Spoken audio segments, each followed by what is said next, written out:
Irreverent, entertaining, cool. You're listening to LA Talk Radio.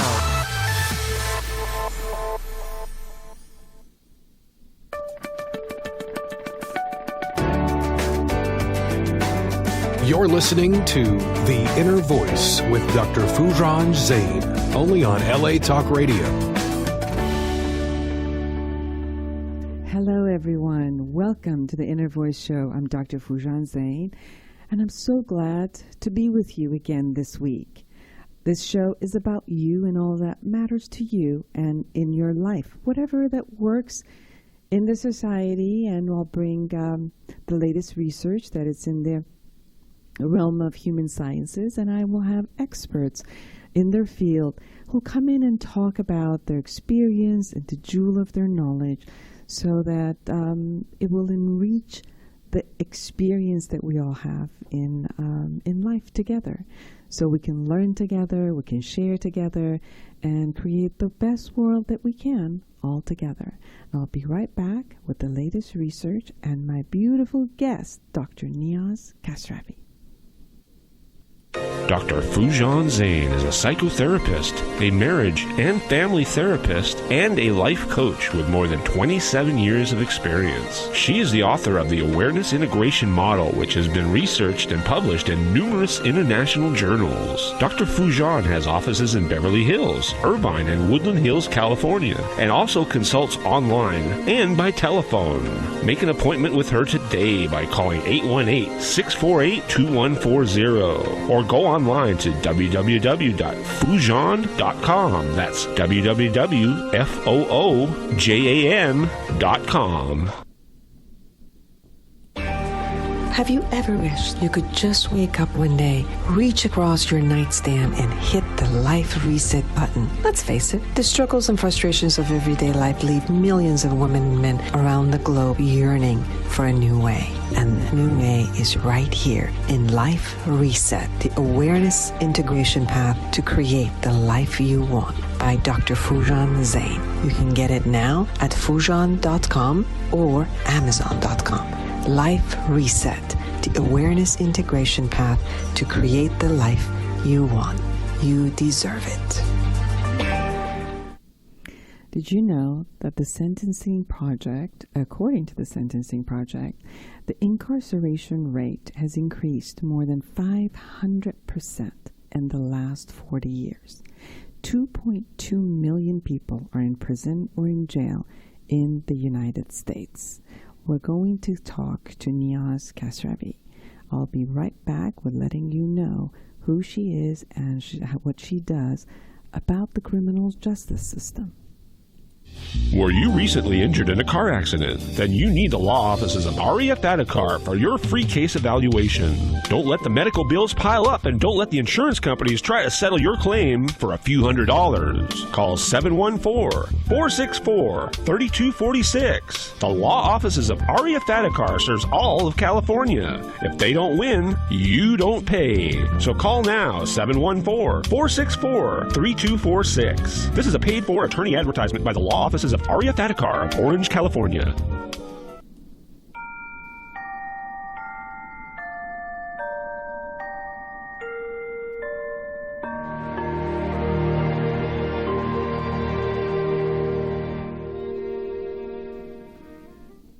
Dr. Niaz Kas is a national expert and advocate on criminal justice, social justice, and racial justice, with more than 17 years of experience leading campaigns across the country. She's the founder and the director of Avalon Institute for Applied Research, a research advocacy and training institute.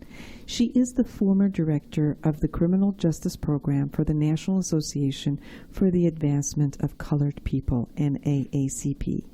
At the NAACP, she led several successful initiatives, including campaigns to abolish the death penalty in Maryland, enact stronger anti-racial profiling laws in New York City, and help free a wrongfully convicted man from a life sentence in Georgia.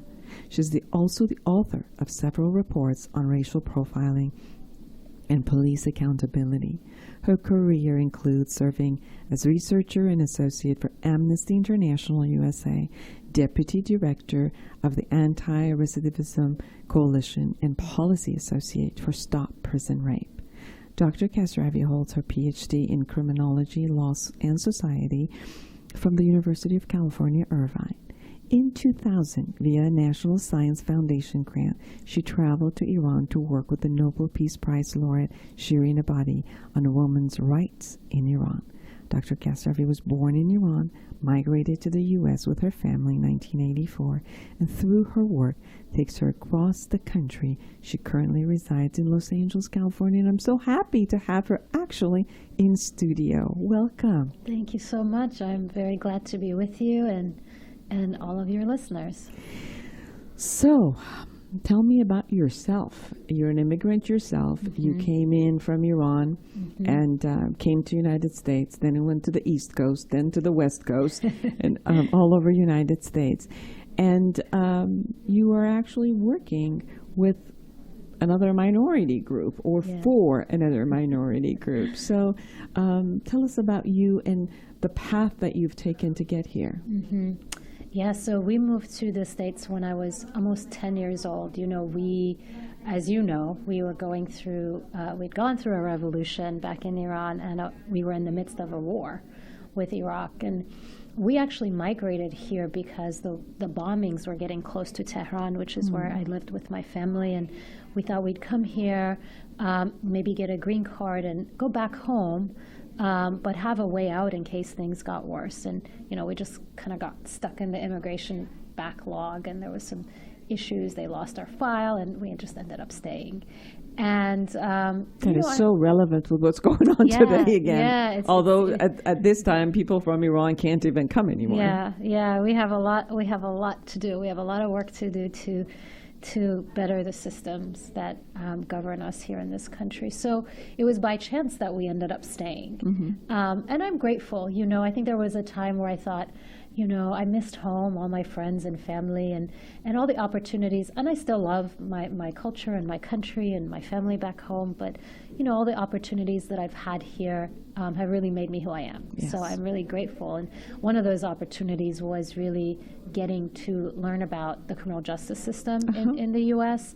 It wasn't really the path I had set out on. You know, I actually, like you, I was really fascinated by the field of psychology, and I was set to, you know, go in that direction and do some sort of clinical or be a therapist or psychologist. And I decided, since I have this great opportunity to study what I wanted, and I'd taken a couple of criminology classes that I really enjoyed, I might as well double major, right? That's the only time in your life where you can just spread your wings and study whatever you want to study. Exactly. That's what you're meant to do. So I think as an immigrant, a lot of us, particularly if we're coming from countries where we experienced sort of oppression and being treated as second-class citizens, as religious minorities for us, as women, you know, we weren't equal. There was no qualms about it. We were not written equally into the law, you know. It was very clear. So you come to the States from those conditions, and you have this image of the United States that it is so different here, and it is a land of opportunity, which to some extent it is, of course. There's freedom and democracy and justice that's handed to you on a silver platter. It looked good. It looked good. You know, we do a great job of branding and marketing ourselves, and you know, and for me, when I started to take those criminology courses, and thanks to a great professor who ended up being my advisor in college, it really opened my eyes to the inequities and really the systemic inequality within the criminal justice system, the racial disparities, economic disparities, really the ineffectiveness of the way we treat people who break our laws, you know. And I was just surprised. Mortified. I was floored. You know, it was not something I expected from the U.S. And so the more I studied it, the more interested and I think passionate I became about making a difference. And I think this is where, you know, it's kind of a side note to your question, where educators and teachers are so important, because you have to have mentors and role models and educators who teach you that you can be part of the change, and you can make a difference. And I think my teachers, particularly my advisor, really instilled that in me. And so that's sort of how I discovered the field of criminology and criminal justice, through that kind of shock that revealed to me that the U.S. has, despite the fact that it has a lot of potential, and we've had some great things in our history, we've had some crazy and terrible things in our history, and there are things that really plague us that we need to deal with, and we have to really face that head on.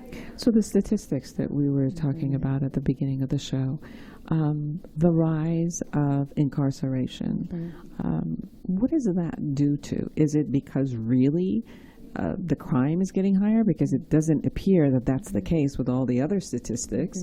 And with what has been changed with the drug laws, obviously even that incarceration is going to get lower. But is it due to the incarceration system becoming a profitable business, so then therefore you need more customers, so then you create more customers because a business got to run the way the business got to run? What is the reason? Right. It's interesting. It definitely is, the term prison industrial complex is not new, and it's been, I think a lot of your listeners may have heard of it. It definitely is an industry.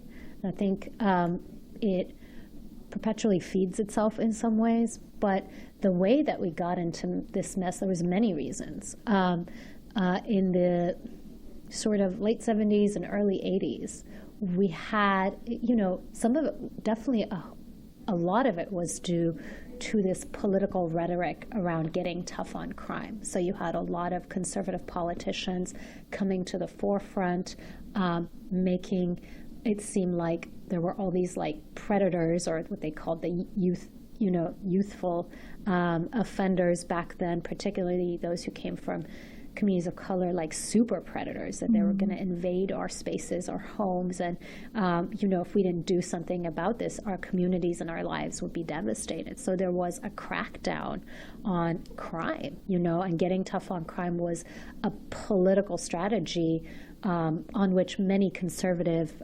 politicians, based their victories, creating this fear in communities, and then saying the way that we need to deal with this is to increase sentences, is to increase punishment, is to have zero tolerance for any kind of wrongdoing or stepping, over the line. We had these things, mandatory minimum sentencing, that took the discretion of judges and people in the system away, to say, okay, what happened to this person? What led them to this life? Do they have a chance at getting better? What can we do to help them? But really made it like a mathematical equation that this crime plus this and this equals like 30 years in prison, right? And we started treating all kinds of offenses this way, including nonviolent offenses. And you mentioned the war on drugs, which is the other kind of big piece of this puzzle, is that there was a war on drugs created just like this war on terror that we have. There's almost no boundaries. Yeah, if somebody was caught because they smoked marijuana 3 times, they would have had a life sentence. Absolutely. And so we started treating the drug problem in the U.S. as a criminal issue versus a public health issue. And we started funneling people who really needed therapy and rehabilitation and other support systems into a prison system. That if you know anything about the prison system, it is not it's not supposed to be a nice place, but when you also think about it, 95% of the people who go in ultimately come out. So if we're not doing something to make sure we're equipping, you have to pay your dues, for lack of a better word, if you break our laws, right? You have to pay a price, you have to make up for the wrong that you did.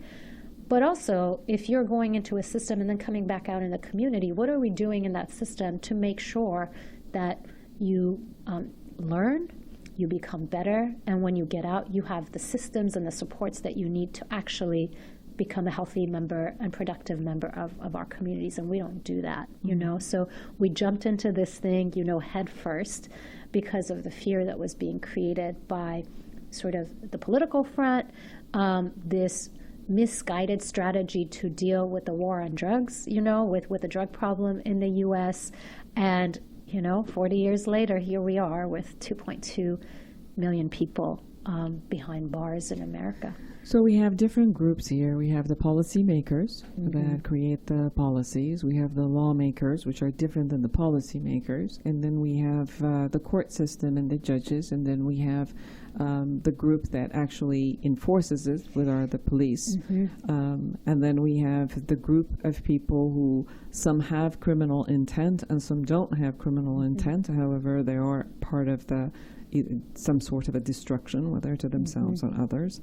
And it seems like somehow, as you're talking about, there's a breakdown somewhere, maybe in every part of the system or in some parts of the system more than the other. Where do you see the breakdown?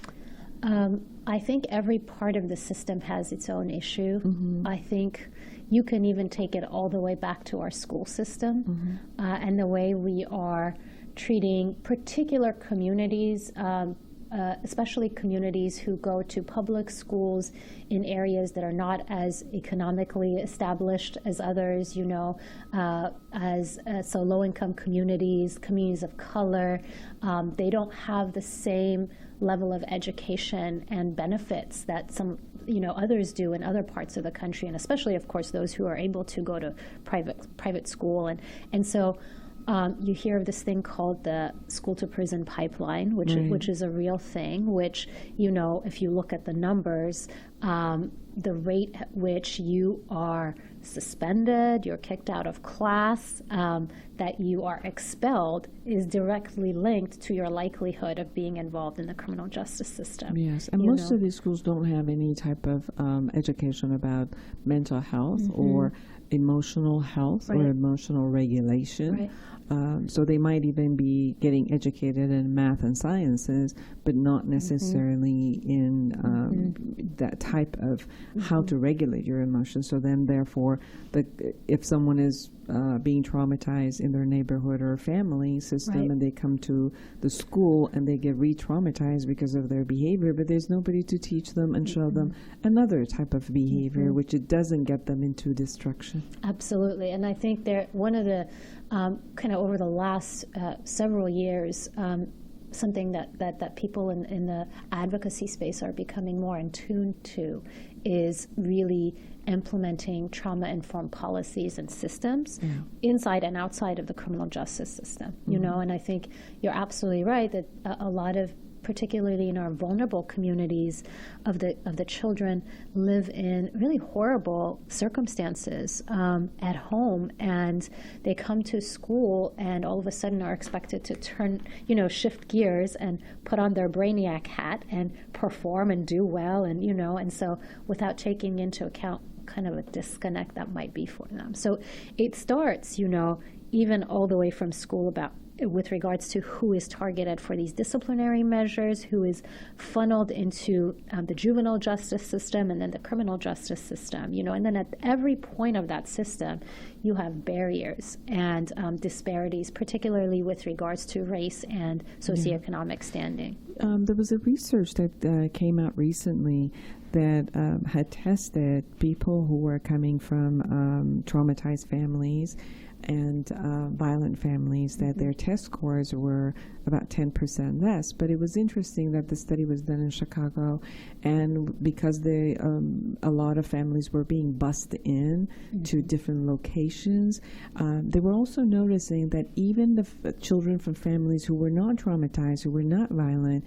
but just by the virtue of sitting with other students who were coming, that their test scores were also going down. So it showed that how much violence, how much trauma in the family system and in the neighborhood affects the child, and it also passes along. So if the school systems were aware and had the system of working on their mental health and emotional health, it would have a different effect in a sense. Absolutely. And unfortunately, the schools in the districts that need the most help often don't get, based on whatever calculations are made by our political leaders, don't get the financial support that they need to really provide meaningful services like that to the students that go there. And it's not part of the curriculum for that, because I know the model I created, the awareness integration, we're trying to take it into the school system. We're starting from kindergarten, actually, going through daycares, and now we're doing a pilot study with Crete Charter School. And none of this is part of the curriculum. None of the teachers are being really taught. The only teachers who are being taught are the ones who need to work with the children with special needs, but not necessarily just regular children who are not considered special need, but they do have trauma from home. So that starts definitely from home. It starts from school and then go on. Yeah, absolutely. And then you look at, like I was saying, from the school, it starts from who is targeted by law enforcement, which explains away a lot of the racial disparities, who is thought to be suspect, which communities are governed for protection, and which communities are targeted for like raids and finding criminals and catching criminals. Of course, communities of color and poor communities are prone to both of those tactics. So they're targeted more often by law enforcement.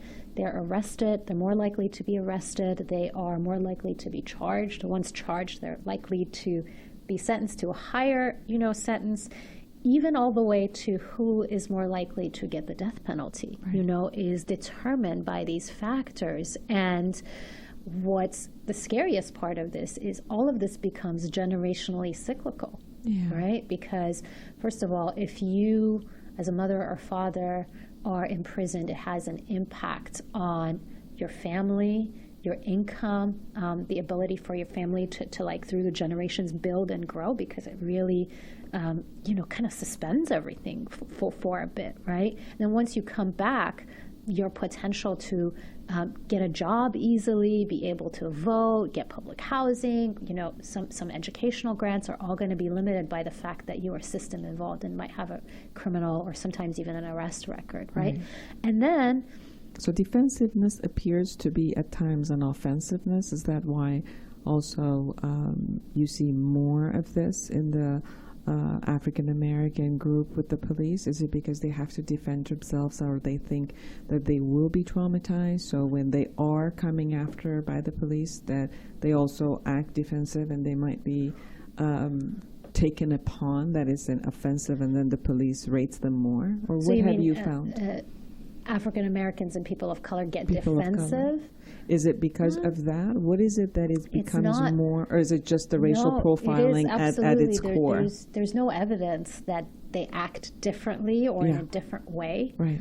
I think what's devastating, from having worked with a lot of communities who are impacted by police violence, what's so devastating is that, and it's not every community and culture understands this, but from the day that their children are able to comprehend what's going on in society and going out into the streets and, meeting their friends, they have to have continuous and repeated education about what to do when approached by police, right? And the sad thing is, no matter what often they do, the results could be the same. Whether you comply, whether you run, whether you don't comply, it seems that people of color just more often than others bear the brunt of police violence and police shootings and police killings, right? And it's not explained by any other factor than just profiling and perceived notions and racial bias and beliefs that are not accurate yet. They're not accurate. Set. All of community and society might hold, right? But when you allow a police officer to carry a gun and act on those beliefs and ask questions later, and then when you don't have really clear and understood accountability measures, it just is a system for chaos, So it's a deep-rooted prejudice that it can show up its ugly head at any point without you even being aware of it, but it's innate. So it comes, that filter inside shows that type of prejudice immediately. And then when you have the power to exercise it, then you do. Yeah, I think for some it's innate. For some, especially as we've seen in the last year with everyone feeling free to express their, you know, Yes. some of their hateful beliefs. For some, it's not even innate. You know, for some, it's very overt. But, you know, the impact that it has on families and communities for generations, whether it's policing or being involved in the criminal justice system, just the fact that your kids are more likely to be involved if you are involved makes this a cyclical issue. I know you've worked a lot with the police accountability. Has it shown that educating the police in their own prejudices or educating them about the public context or discourse or who people are and all of that, has that helped at all to shifting the ratio of this type of prejudice shifting with the police department? I think police training is important. Yeah. I think making sure that what our law enforcement officers, the quality of training, the material that they're trained on, what that is, whether it's really truly based on, for example, understanding adolescent behavior, you know, and how to deal with it versus trying to just be very aggressive off the bat, especially if you're, or making sure that they have the appropriate training to deal with people who are having mental health breakdowns. That's absolutely important, but training on its own is not going to solve the problem. We're really in way deeper than that for training alone to be a part. It's a part of the solution, but on its own, it won't be the solution at all.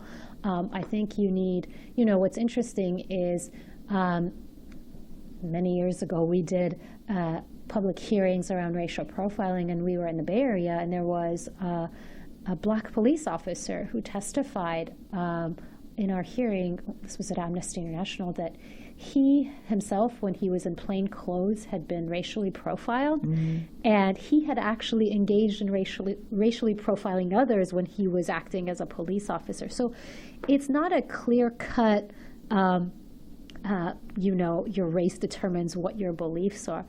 These things are so entrenched in the culture of policing and other systems in this country. And until you really make sure those trainings are good and solid, but really pair it with, you know, standards and accountability measures so people know that they don't, if they violate these norms, that there's a consequence, right? And you often, with police officers, for example, you often hear that this good apple, bad apple, you know, scenario where, oh, those are just some bad apples or bad police officers, and then there's good police officers. And, you know, I'm sure there are police officers who are good people and want to do the right thing and do the right thing. But I think what it comes down to is that for this to really be solved, for this problem that's just getting worse, it seems, in American society to be solved, we need all the good police officers to stand up against all the bad police officers. So yeah, there needs to be an accountability within the system itself. Yeah, so, you know, we need their support. So that support, the culture of the police department needs to change. To create change, because as long as you remain silent or quiet about what's happening in your own home or in your own backyard or within your own community, then nothing's going to change, particularly true for law enforcement. I've also experienced, as an immigrant, obviously, and a provocative, let's say, immigrant because of where we come from. I remember when I came, I was only 12, and at the time that I came, it was the Shaw's time. So we were the good people then, and you know, people knew us about our carpet and caviar, and you know, we were royalty. And once I came in, everyone was like, "Are you part of the royalty?" So I was extremely being taken on as, "Ooh, she's interesting," and people wanted to know you. And then obviously the revolution happened, and you know, we had the hostage taking happened, and the media and all of that changed the concept of what the public saw the Iranians be. So I saw very much the experience of now walking around. I didn't change. I was the same person. I was exactly the same person who was going to school. But the environment changed due to the media and feeling threatened that an Iranian could be a threat. So everybody's experience changed toward me. And it was interesting that people who had individualized experience with me, they didn't change toward me, but they changed toward the idea. And people who didn't know me extremely well, they had put me also in that categorization. So I think that the concept of prejudice and categorization is in every one of us and innate. And obviously some of the changes, and with the African American in the United States hasn't really, I mean, it changed a bit, but it hasn't changed that much. There's an experience that happens with individualized loving someone and not putting them in the category, and then yet categorizing and being prejudiced against the category. So when you're looking at that part of the psychological way of being, how can you change the concept of the categorization with the police and the minorities toward feeling a little bit more individualized experience of understanding each other, loving each other, knowing the goodness in each other, and maybe that type of experience of love and connection, could that change this type of fear that is always there and is part of every police workforce? I mean, that's what they do. They protect and serve, but they also are constantly out there all day, also being afraid of their own life because there are criminals out there that they do. And where's the distinction between that for them? Yeah, it's interesting, you know. Public safety is an important thing for all communities, right? Which is why we give our law enforcement officers so much power and jurisdiction to protect us. I think if you go into specific communities who've been traumatized throughout history by the presence of law enforcement, you don't get the feeling that they rely on police officers for protection, right? It's exactly the same way as countries, that they don't rely on their government for protection, and they have to run away. Yeah, there's a fear of calling the cops. I think there are situations in which police are called sometimes in maybe domestic violence situations, you know, where people feel like they don't have a way out. But there's real fear, and they don't really look at law enforcement as protect and serve type of a thing. It's more like run away. Yeah, so I think, but you know, going back to your point about creating sort of mutual understanding about where each person is coming from. Understanding each other's world. Yeah, I think that's important. So, but before I get there, I think underlying all of this is that for anything to work, whether it's training or these types of relationships that we want to build amongst police officers and communities, there has to be systems change. Yeah. Right? That's the only way anything's going to be lasting. So those accountability measures that we were talking about, use of force standards, anti-racial profiling policies, all of that, you know, community oversight of police departments, transparency about, you know, for example, how many incidents of use of force did particular police department have, you know, so all of that is the key to success. And on top of that, things like what you're mentioning, there's actually very promising curriculum that's been developed by Equal Justice USA, which is an organization that does work on a number of criminal justice issues. But they actually do trauma training, bringing communities and law enforcement together to talk about the traumas that they have experienced on their own or at the hands of each other, particularly recognizing the existence and the experience of historical trauma for communities of color, particularly African American communities in the U.S. So what it takes is for the police officers to really acknowledge that despite the fact that they might have been well-meaning, for the most part, who knows, some of them might not have, but their presence has really created trauma, great deal of trauma in these communities, and own up to that. And it's very hard there's often, and this is totally, and I'm thinking about whether I should say it or not, but there is and I'll say it with a caveat that this is a generalization. Yeah. But the culture of policing often has this kind of cavalier attitude that doesn't always go hand in hand with sitting down with communities and saying, we know that we've done you wrong historically, Right. you know, and this is It's an ego-based, power-based. to some force, extent, yeah. you got to get over that in order to get to a place where you can build that true connection with the community. And I think the community also then talks about and recognizes the difficult circumstances that police officers often find themselves in. And in this particular program that I'm talking about, then the community and police, after going through that type of training and addressing those traumas, they come up with particular recommendations that then the police officers, with the help of community leaders, implement in communities.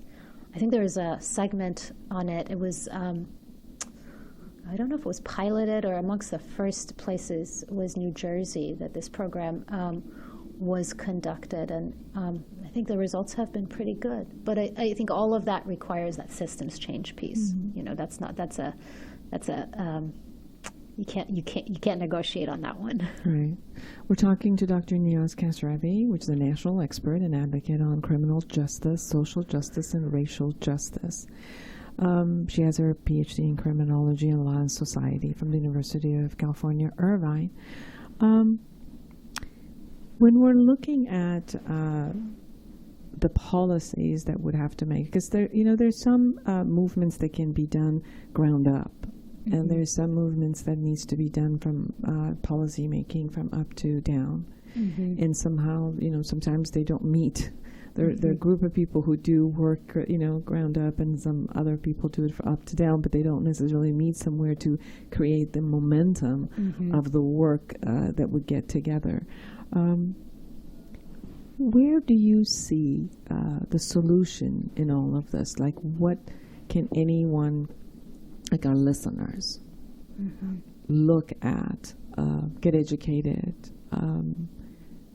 look at them as an internal process? Like when I work as a therapist with people, and with the new model I created, I'm more looking at how do I, as an individual, be more, let's say, accountable and responsible for my own prejudice in anywhere that I go.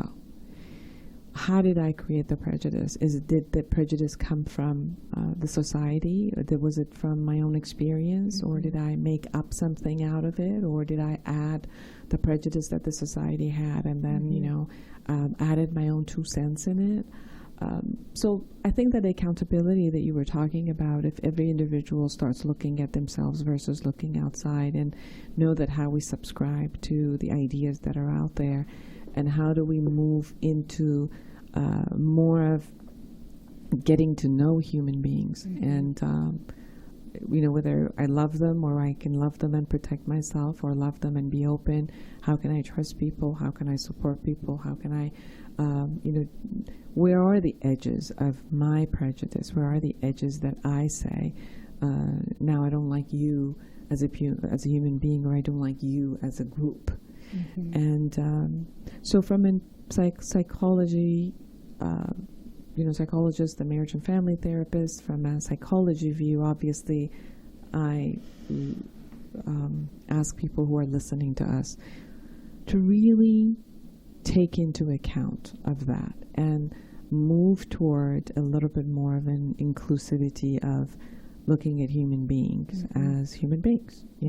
We're great, we can intend harm, we can intend love, all of that can be there. And from who you are, from an advocate, from criminal justice, a criminologist, what would you suggest for the listeners to start looking and acting upon, so that we could make some positive effect in this whole realm that we're talking about? I think that what you described in terms of these exercises that you do with yourself and recommend that your listeners also engage in is really important. I'm not sure how many people actually do it without guidance of someone like you, whether it's on the radio or whether it's in your personal sessions and with your clients. But really, that reflection that internal reflection that might make you uncomfortable at times, because you have to deal with things that you maybe don't even want to admit to yourself that you do or you believe, or that you think. So I think that understanding of, have I internalized these things, these beliefs or attitudes that maybe are promoted from the media or political leaders or whatever source of information, right? Have I internalized those and just accepted them as inevitable? I think you have to have uncomfortable conversations with yourself. Very much. And with other people. I think often we don't engage, and it's absolutely not the easiest thing to do. But I think if there was a time that it was appropriate and right to do it, it's now when all these other things are happening, particularly in this country, that are bringing these issues to the forefront of everyone's mind. There was a time when people didn't know exactly what I did. You're working on the criminal justice system, and then, all of a sudden everyone was informed about it because it was all over the media and the news, and politicians were talking about it, and so now is the time to really have these conversations about prejudices and racial biases and racial discrimination, not just with yourselves, but with your community, right? What have we as a community, whether you are, whatever faith background or racial or ethnic background, nationality you might come from, or whoever you consider your community, what have we been doing as a community that is right? What have we been doing that is, how can we be part of the solution? I think is really important, and it requires us to have those conversations and really deal with some of the things that we thought we'd left behind. It's not all of us, but some of us in the history of this country.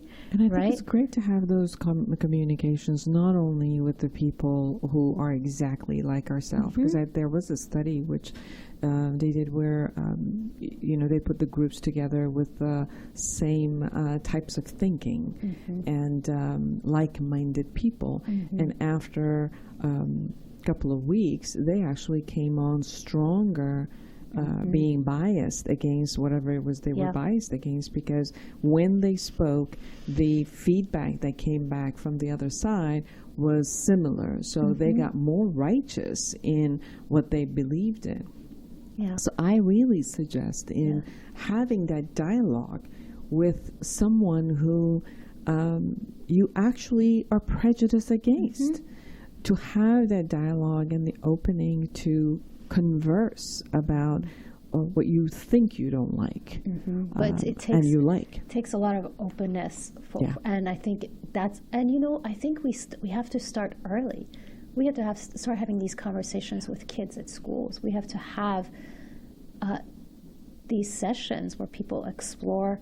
The kids at school have no issues with each other until they go home or somebody else puts a name on it. Oh, you've been going out with that such and such a kid, or they come from such and such a family or a background, and that's where suddenly the first notion comes up. Oh, they're different, or they're different and bad. They pick it up from the adults. Exactly. So I think there's a role for educators to figure out when is the right time, but I think those conversations need to be. And the other thing, Dr. Foojan, I always tell my friends, we have these conversations, and because I work in the field of racial justice, often we get into these conversations about racism and racial discrimination, and sometimes I hear, well, I don't see color.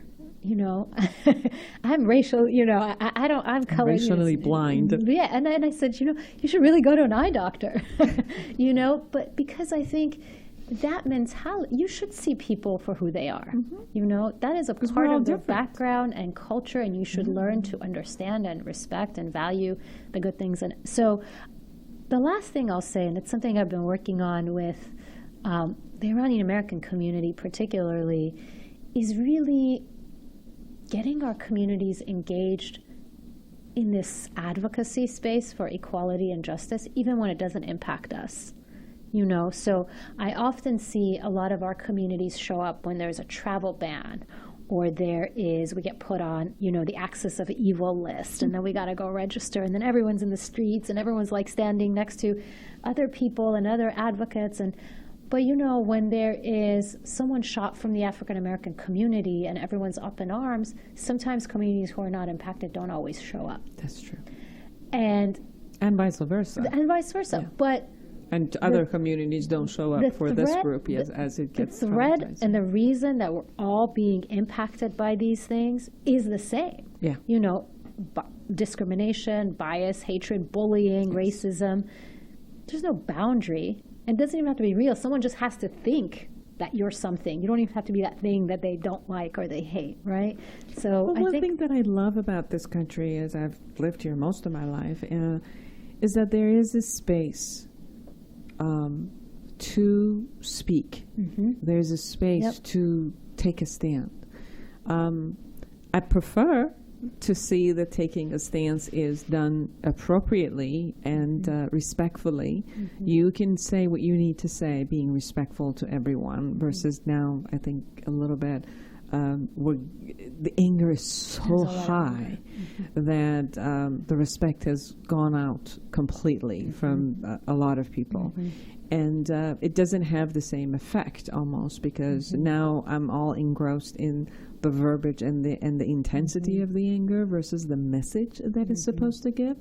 But the beauty of taking a stand for yourself, whomever you are and whatever where in whatever end zone that you are, taking a stand about, I think is beautiful. Absolutely. And like you said, for all of us to have an understanding and take a stand in what we believe in, and mostly believe in, I guess that's my slant, can we believe in inclusion and bringing everybody in versus this is mine, I mean, we don't have to become a 2-year-old again, like mine, and it could only be mine, versus the world is really a lot of us together.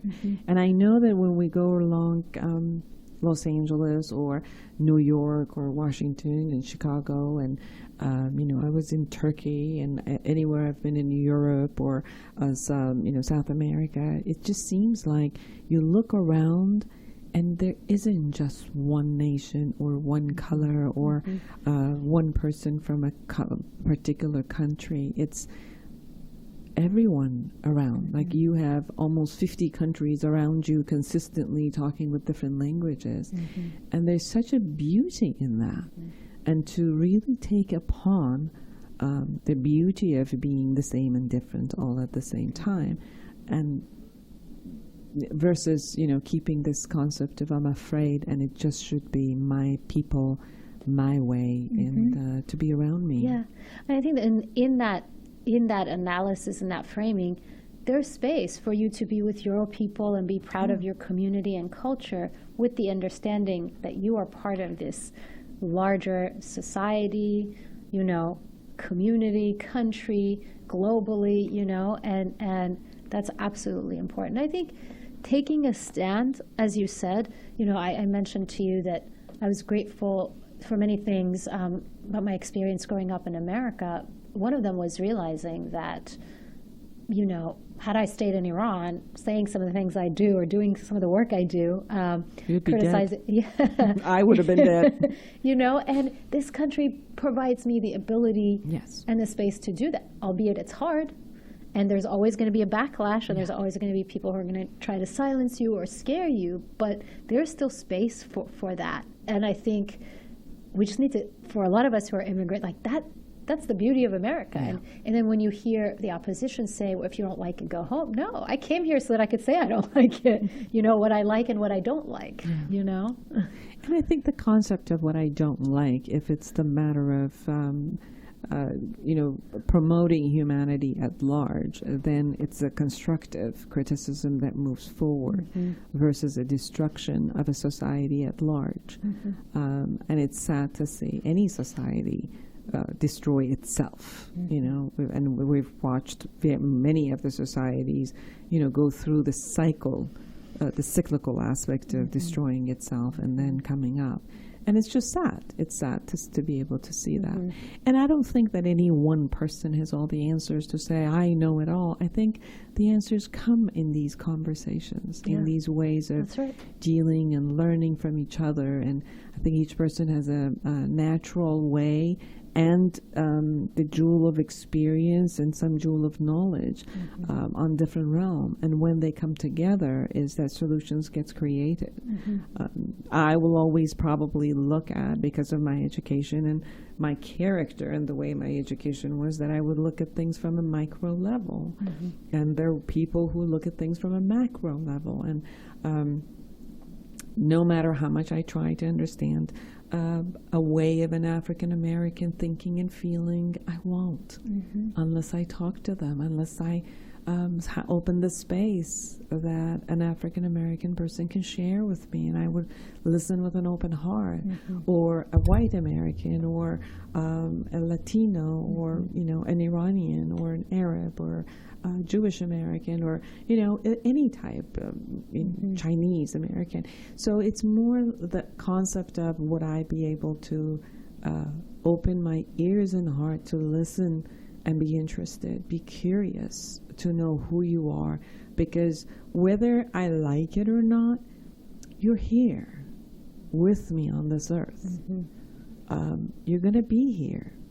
So wouldn't it be nice if I got to know you and we could live,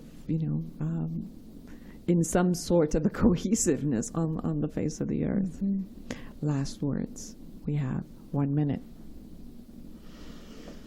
A friend of mine said this to me. He also works in the advocacy space, and we were talking about kind of what we want our life to mean. And I always encourage people, particularly young people that I talk to and I work with, to think ahead when they're old and gray and sitting on the porch and looking back at their life, to think about, what do they want to see? What do they want to say to themselves? Is it that, I had a really fun time in life and I bought a lot of nice things and I did a lot of cool stuff with my friends? I mean, that's all great. I think those are things everyone should experience and aim for. But then, to me, that feels a little, it's missing something, right? Or do you want to say, my life really made a difference in whatever way you want? It could be for your family, it could be for your community, it could be on a larger societal level. But I think as we conduct ourselves and make decisions about what we want to do, where we want to go, what organizations to support, how we spend our time, I think keeping in mind what do we want our life to mean and what legacy we want to leave is really important. So thank you, Dr. Kasravi, for being here with us, and hopefully you'll join us again. Yeah. And for all of you who are with us, I hope that you enjoyed it. Thank you for listening with your heart, and create an amazing life and a world for yourself and everyone around you. Bye-bye till next week.